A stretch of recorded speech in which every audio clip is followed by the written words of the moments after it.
Que le nom de notre Seigneur soit glorifié pour cette nouvelle audio. Nous bénissons le Seigneur. Nous rendons toute l'honneur et la gloire au Père des Esprits pour l'opportunité qui nous permet de pouvoir parler des oracles de Dieu. J'aimerais parler, mes bien-aimés dans le Seigneur, de l'illusion de la pornographie. Mes bien-aimés. Oui, mes bien-aimés, nous sommes environnés si facilement du péché qui nous enveloppe si facilement. Aujourd'hui, la sexualité, la pornographie bat son comble. Même lorsque nous ne voulons pas voir des images subjectives, ces images impures nous sont imposées. Elles nous sont imposées à la télévision, elles nous sont imposées dans la rue, elles nous sont imposées sur des postes publicitaires. La nudité bat son comble. Et la pornographie est de plus en plus accessible aujourd'hui. Il est très délicat aujourd'hui de laisser une tablette, un téléphone à un enfant parce qu'il peut facilement avoir accès à des images impures, des images pornographiques. Et même si le téléphone est bien verrouillé, malheureusement, les publicités impures sont tellement faciles d'accès aujourd'hui. Lorsqu'on remonte 50 ans en arrière pour voir un film porno, il fallait se cacher, il fallait payer pour se procurer des magazines. C'était beaucoup plus rare. Et aujourd'hui, la pornographie frappe à notre porte. Elle est sur notre téléphone, elle est dans la cour de récréation, elle est dans les écoles. Bref, la pornographie, aujourd'hui, l'impureté, le péché sexuel aujourd'hui est rendu banal aujourd'hui, au point où, eh bien, on nous impose la nudité pour que la nudité devienne quelque chose de tout à fait normal. Mais là où il y a encore un mal qui ronge, un problème majeur véritablement, c'est au sujet, mais bien aimé dans le Seigneur, de l'illusion que la pornographie peut renvoyer. Il est vrai aujourd'hui que beaucoup de personnes qui ont regardé la pornographie étant dans le monde pensent vraiment que lorsqu'ils vont se marier, que le mariage, ils vont reproduire ce qu'ils ont vu dans la pornographie dans le mariage. Et malheureusement, même ceux qui sont encore en Christ aujourd'hui sont encore esclaves malheureusement dans la pornographie et pensent que la pornographie, est le modèle du mariage. Et c'est aussi pour cette raison que beaucoup de mariages aujourd'hui sont défaits, sont détruits, ne marchent pas, parce que la pornographie a laissé justement en fait des traces, des marques dans l'âme. Et justement, ça ramène en fait des complexes dans le mariage. Et il faut bien comprendre, mes bien-aimés dans le Seigneur, que la sexualité, parce que c'est vrai que la pornographie a tellement, je dirais, sali euh, le rapport sexuel, parce que le rapport sexuel n'a pas été créé par le diable, mais le rapport sexuel a bel et bien été créé par Dieu, qui est une bénédiction du Seigneur dans le cadre du mariage. Mais le problème, c'est que le diable, justement, a pris, la bénédiction que Dieu a donnée et il l'a complètement renversée, il l'a complètement souillée. Et aujourd'hui, beaucoup ont une perception biaisée de la sexualité. La sexualité, la pornographie frappe tellement les consciences, la sexualité frappe tellement la chair aujourd'hui que beaucoup de personnes, par exemple, aujourd'hui se marient pour ne pas tomber dans l'impudicité. Je l'ai déjà dit et je le redis encore aujourd'hui, le mariage ne délivre pas de l'impudicité. Il ne délivre en aucun cas de l'impudicité. Si tu as des pulsions sexuelles, si tu as des problèmes de masturbation, de fornication, de pornographie, c'est au pied de la croix qu'il faut aller. C'est comprendre la révélation de la croix, c'est vraiment comprendre qui nous sommes en Jésus, qu'est-ce que Jésus a fait à la croix, qui je suis en Jésus-Christ, comprendre que le péché n'a plus de pouvoir sur moi, mais se réfugier dans le mariage, c'est vraiment une erreur monumentale.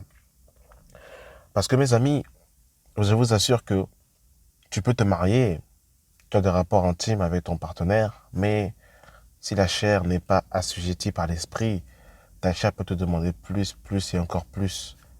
Vous savez, dans les coulisses, on entend des choses vraiment terribles, des personnes qui sont mariées, c'est des choses terribles qu'on entend.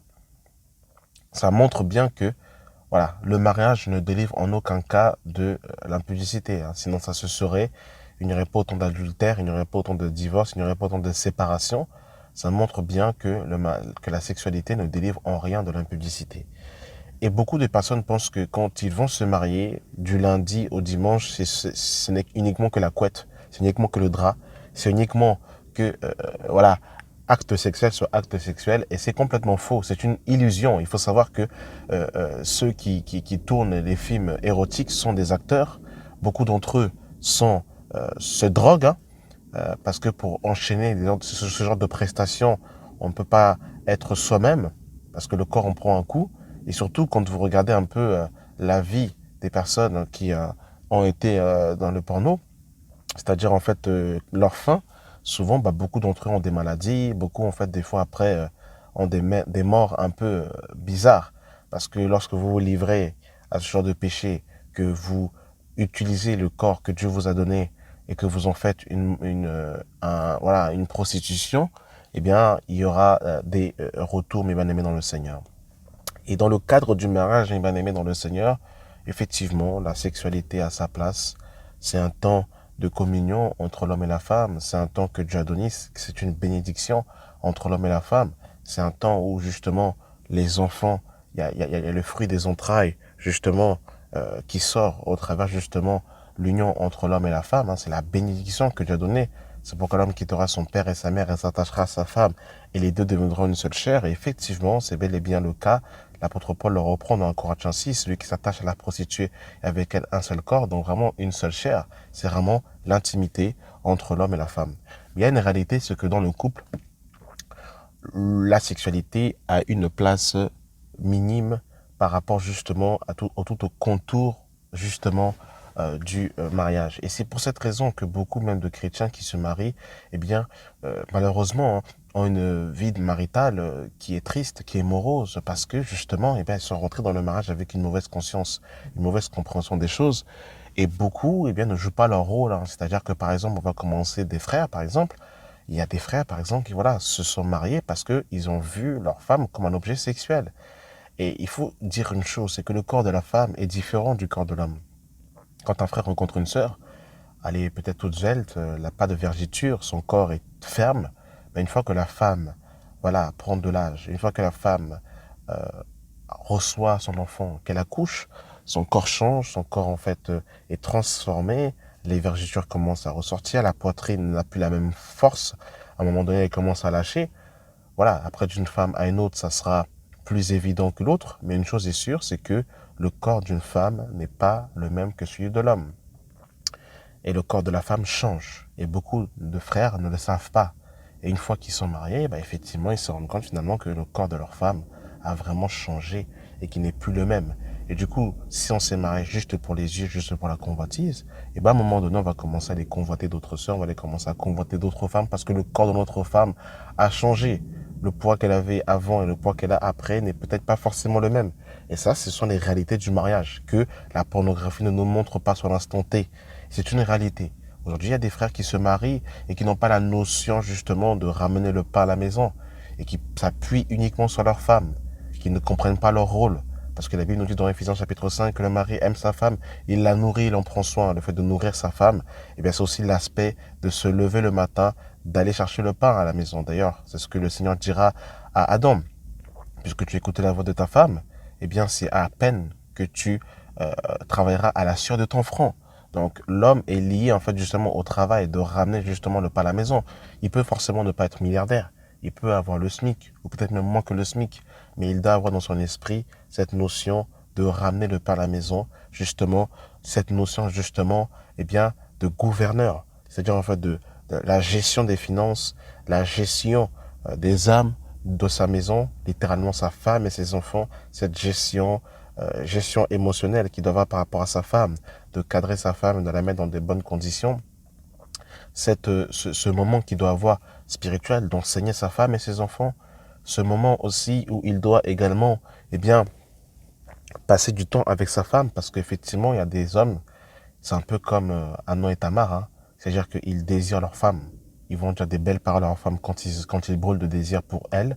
Et une fois qu'ils ont obtenu ce qu'ils veulent, ils jettent leur femme comme justement, voilà, voilà, comme une vieille chaussette, un peu comme le fils de David avait fait à l'égard de sa sœur. Une fois qu'il avait couché avec elle, il était dégoûté et il l'avait jetée.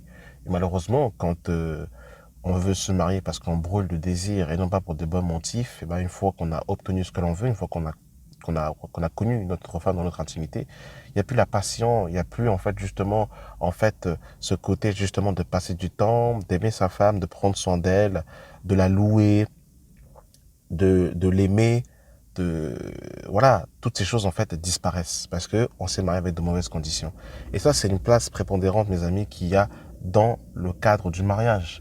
Et je peux vous assurer que si un homme reste à la maison en train de dormir, en train de jouer à la console, en train d'être avec des frères, rentrer tard le soir, délaisser sa femme, il n'a pas compris en fait sa position en fait et le rôle qu'il doit avoir dans le foyer, malheureusement.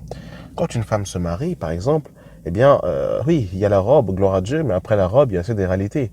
La femme doit comprendre qu'on ne peut pas commander tous les soirs Uber Eats ou manger fast-food ou des boîtes de conserve. Il y a une réalité, c'est que la femme doit justement aussi, voilà, travailler aussi pour, quand je dis travail, c'est direct déjà à partir de sa maison, faire à manger pour son mari. Il peut arriver que des fois, la femme soit fatiguée, ça c'est un fait, mais il y a aussi cet aspect-là, effectivement, de préparer, de faire à manger pour son mari, de faire à manger pour les enfants, que la maison soit bien tenue. Parce qu'effectivement, il y a des sœurs qui se marient, mais quand vous rentrez, la maison est sale, vous ne pouvez même pas prendre même un verre d'eau tellement que c'est sale. Sous le lit, n'en parlons pas. Le placard complètement catastrophique. Vous soulevez le lit, vous soulevez en fait, vous déplacez les chaises, il y a des toiles d'araignée. Et on ne peut pas se vouloir se mettre dans des conditions comme ça. Le mariage est toute une responsabilité. La Bible nous dit que la femme sage bâtit sa maison et l'insensé la renvoie de ses propres mains. Mais malheureusement, beaucoup de sœurs veulent se marier, effectivement parce qu'elles sont seules, mais une fois qu'elles sont mariées, bah, le mari, c'est fast-food tous les jours, c'est hamburger tous les jours, c'est Uber Eats. On a même la carte même de réduction Uber Eats parce qu'on veut pas faire à manger, parce qu'on a la flemme pour tout, parce qu'on est en train de renchiner pour tout. On se laisse pousser les ongles comme Caraba la sorcière. On colle en fait les fossiles. On n'arrive même plus à cligner des yeux. Toutes ces choses, on passe son temps à Zara, à H&M, on n'a pas la gestion des finances, on n'a pas de priorité, l'enfant n'a pas de couche, l'enfant n'a pas de lait. En fait, on dépense l'argent dans des futilités. Tout ça, en fait, bah justement, c'est une mauvaise perception du mariage. On a l'impression que quand on se marie, en fait, on est gardé juste par rapport à la sexualité. Et ça, c'est la mauvaise perception, justement, dans la pornographie, qui fait que beaucoup de couples aujourd'hui sont complètement biaisés, sont complètement renversés, parce qu'il y a une mauvaise image à l'égard du mariage, malheureusement. Malheureusement, il ne faut pas qu'il en soit ainsi, que le Seigneur nous garde, que le Seigneur nous aide. Et il faut des témoignages vivants et pratiques des frères et sœurs qui sont mariés pour qu'ils puissent enseigner les frères et les sœurs qui ne sont pas encore mariés en leur faisant comprendre justement les réalités du mariage et que c'est pas du tout ce que l'on pourrait croire, ce que l'on pourrait percevoir, penser. C'est vraiment pas du tout ça. Et vraiment, il faut comprendre aussi que quand on se marie, c'est pas du lundi au dimanche la couette. Ça, c'est vraiment, en fait, un mensonge. Vous savez, quand on n'est pas marié, la chair brûle. Mais une fois qu'on est marié avec son partenaire, il y a des réalités. Il y a des réalités, c'est que l'homme va travailler, il rentre le soir, il est fatigué, il a envie de passer de se reposer, il manger, passer du temps avec sa femme, etc., etc. Mais le corps, à un moment donné, c'est comme la nourriture. On a mangé, à un moment donné, bah, du coup, voilà, on est rassasié et il faut mourir même par rapport à ces choses. Parce que quand le sexe, voilà, contrôle toute chose, il y a des réalités. Est-ce que vous savez que, bah, la femme, elle a son cycle menstruel et à un moment donné, la femme, par exemple, à un moment donné, elle a ses règles. On va pas aller vers sa femme quand sa femme a ses règles. Là, c'est quand même de la saleté. C'est sale d'aller vers sa femme pendant, voilà, c'est menstruations. Il faut savoir se contenir. À un moment donné, il faut savoir aussi se retirer, vaquer à la prière, et voilà, à un moment donné, se reposer. Donc ça, c'est un fait par rapport à ça. Il y a aussi l'aspect quand une femme, elle vient d'accoucher, bah, il faut qu'elle récupère. Il faut qu'elle récupère parce que pendant 9 mois, l'enfant était là, l'enfant est sorti, le placenta est sorti.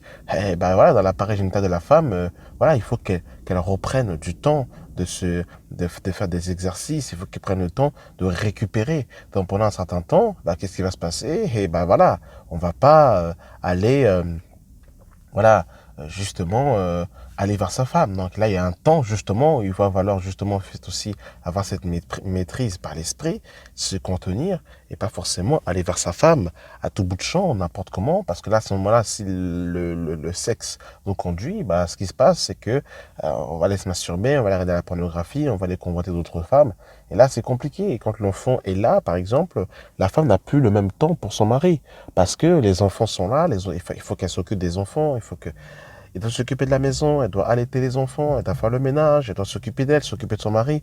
L'homme n'a plus la même place quand les enfants viennent d'arriver parce que il faut que la femme soit sur plusieurs fronts. Et ça, c'est aussi une réalité. Et ça, quand on ne le sait pas, et ben, on saute dans le mariage et on a des, voilà. Et surtout, pour terminer, je terminerai par là. Eh ben, c'est que dans le lit conjugal, eh bien, on peut aussi ramener des impuretés, des souillures. Et surtout, comme je disais, ça ramène des frustrations parce que voilà, dans la pornographie, on veut effectivement ramener en fait de la performance dans le lit conjugal. On veut ramener une performance, on veut ramener en fait un côté sportif dans voilà le lit conjugal. Et en ramenant cela, eh ben, qu'est-ce que ça ramène? Ça ramène des frustrations, ça ramène des remises en question. On veut commencer en fait à se surperformer et du coup en fait la sexualité ne devient plus en fait une édification, ne devient plus un partage, mais ça devient malheureusement en fait du sport, des Jeux Olympiques. On commence en fait à vouloir se performer, limite à mettre en fait le chronomètre, toutes ces choses. En fait, ça ramène en fait une impureté.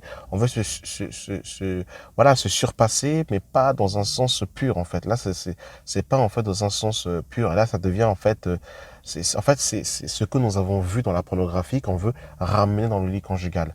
Et après, ça va plus loin. C'est que on commence à ramener en fait aussi des pratiques impures qu'on veut ramener dans le lit conjugal. On veut reproduire sexuellement ce qu'on a vu dans la pornographie. Et du coup, en fait, ben, on se rend compte que voilà, notre femme, c'est pas un objet, c'est pas un animal. On peut pas comment dire, en fait, taper son partenaire, fouetter son partenaire, cracher sur son partenaire, le cracher en fait au visage. On peut pas en fait comment dire en fait commencer en fait en gros en fait à injurer son partenaire, commencer en fait en gros à mettre des tenues bizarres en fait à son partenaire parce que justement malheureusement c'est ça, c'est que cette vision de la pornographie fait que on a une vision erronée et du coup en fait notre femme devient en fait comme un objet sexuel en fait. On la prend, on commence à la taper, on commence en fait à la soulever comme un objet et il n'en est pas ainsi mes bien-aimés dans le Seigneur. C'est pour ça qu'il faut la délivrance, il faut la réforme quand on rentre dans le mariage, sinon c'est très compliqué. C'est très compliqué et du coup effectivement nos femmes à un moment donné en fait elles deviennent comme offusquées, elles se ferment et puis effectivement à un moment donné elles ne veulent plus parce que voilà et ça devient en fait la bestialité et quand la Bible parle des œuvres de la chair et pas des animosités, malheureusement on peut être un animal mais pas dans le bon sens du terme, on devient en fait des animaux dans le lit conjugal. Il ne faut pas qu'il en soit et il ne faut pas qu'il en soit ainsi justement. Et tout ça, ce sont ces réalités qui sont là. Et le corps, à un moment donné, je peux vous assurer que, voilà, vous allez vous apercevoir, pour ceux qui ne sont pas encore mariés, une fois que vous rentrez dans le lit conjugal, que, voilà, la sexualité n'a vraiment pas la place centrale. La place centrale, ça doit être le Seigneur, la communion, l'échange qu'il doit avoir entre l'homme et la femme, la gestion des finances, la gestion des émotions, parce que quand on est émotionnel dans le mariage, ça peut aller très loin. Vraiment, en fait, la doctrine du Seigneur qui doit prédominer, toutes ces choses, mes amis, parce que sinon, je vous assure que ça devient très, très compliqué. Donc voilà, j'ai vraiment voulu nous exhorter, mes bien-aimés, par rapport justement, à l'illusion de la pornographie dans le mariage, parce que justement, ça ramène beaucoup de controverses et il ne faut pas qu'il en soit ainsi. Amen. Voilà, merci d'avoir pris le temps d'écouter cet audio, que la grâce et la paix soient avec vous, au nom de Jésus. Amen.